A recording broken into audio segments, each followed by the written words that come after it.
Mr. Onyoka of the Civil Rights Concern lauded the increase in internally generated revenue as a recorded 44.4% growth. According to him, the state independent revenue increased from 8.2 billion naira to 10.3 billion naira, which he referred to as the best since the state was created in 1991. Onyeka, however, expressed fear that 410 billion naira 2024 Anambra state budget might become unrealistic if recurrent revenue does not grow faster. It's The government is really struggling to be able to meet up with the expectations.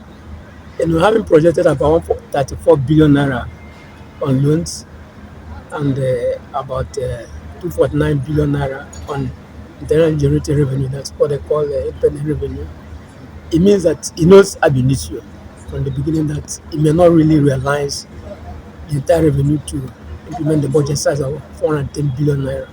So for the second quarter, really, the government has been able to garner only 153 billion from the internal generated revenue. And if you on the recurrent revenue made up of internal generated revenue and the federal federal allocation account committee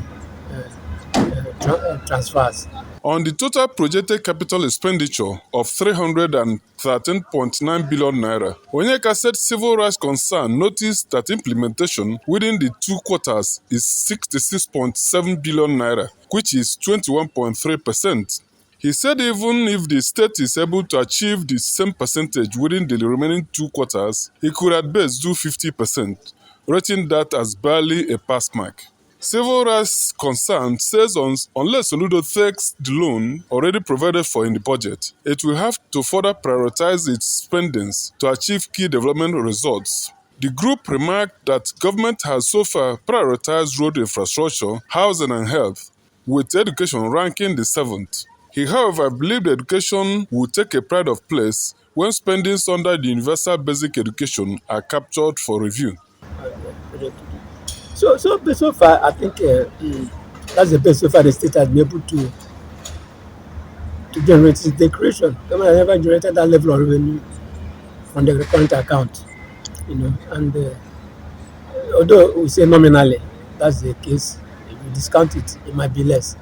But in terms of the amount, that's the highest the state has actually generated. We praise the government for that. They've been able to plug a number of loopholes, but they still need to do more in terms of plugging loopholes of revenue leakages so that they'll be able to meet up with the kind of targets. And the government has not actually demonstrated their appetite to borrow money, at least the 2 quarters.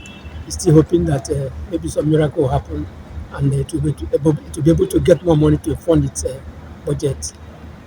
And again, we noted that the government has been emphasizing about the key projects the MDs want to do. They say choose 5 key projects that if you do not do it, maybe the government will collapse. And that's the way they program their budget. So if it wants to fund only the key projects, well, it may meet the targets you want to meet. But if it's in terms of the 410.1 billion naira budget size, it's most unlikely to happen. Onyeka submitted that all leakages in revenue collection by government must be closed to increase the independent revenue and brighten the chances of better performance in capital projects. Ndo Obeleze, Signature TV News.